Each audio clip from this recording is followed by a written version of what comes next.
Merci, monsieur le maire. Les écologistes saluent le principe de règlement harmonisé pour toutes les caisses des écoles parisiennes qui fait l'objet de cette délibération.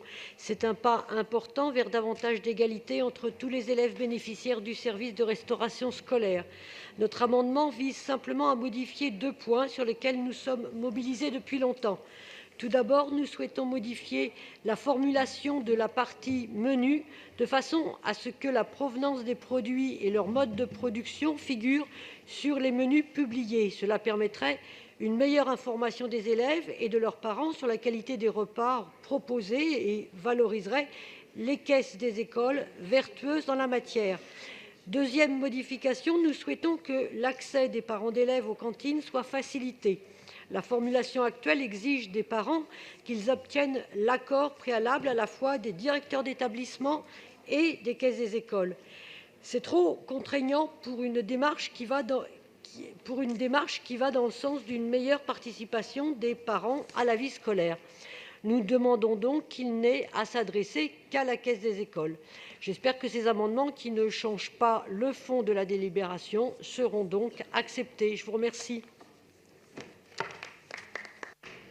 Merci beaucoup. Pour vous répondre, Patrick Bloch. Merci, monsieur le maire.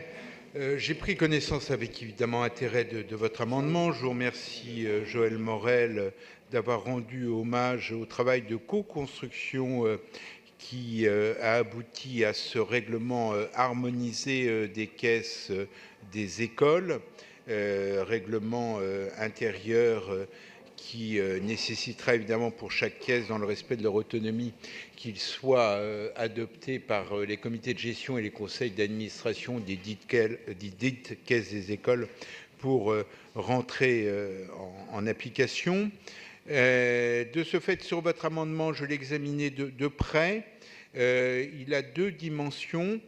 Sur la dimension concernant l'origine des produits, je vous propose, à travers l'amendement 122 bis de l'exécutif, d'y apporter des corrections purement matérielles. C'est-à-dire que pour que cet amendement puisse réellement rentrer en application, et il sera de fait, de par ma rédaction, je le pense, plus efficace.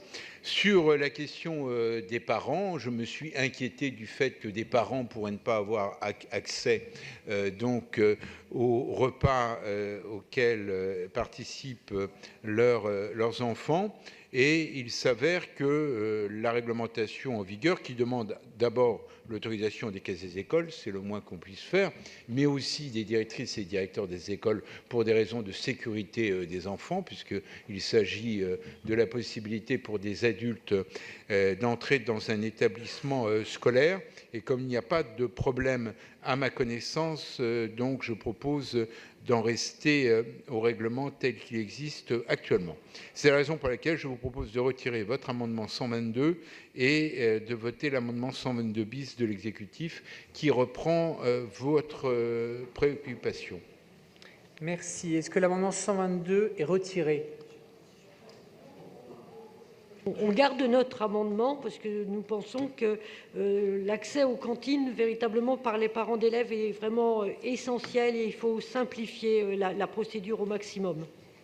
Très bien, donc je le mets aux voix avec un avis défavorable. Qui est pour, qui est contre, qui s'abstient? Il est rejeté. Je mets aux voix l'amendement 122 bis de l'exécutif. Qui est pour, qui est contre, qui s'abstient? Il est adopté. Je mets aux voix le projet d'ASCO 114. Qui est pour, qui est contre, qui s'abstient? Il est adopté. Nous examinons les projets d'ASCO 125 et d'ASCO 139 relatifs aux caisses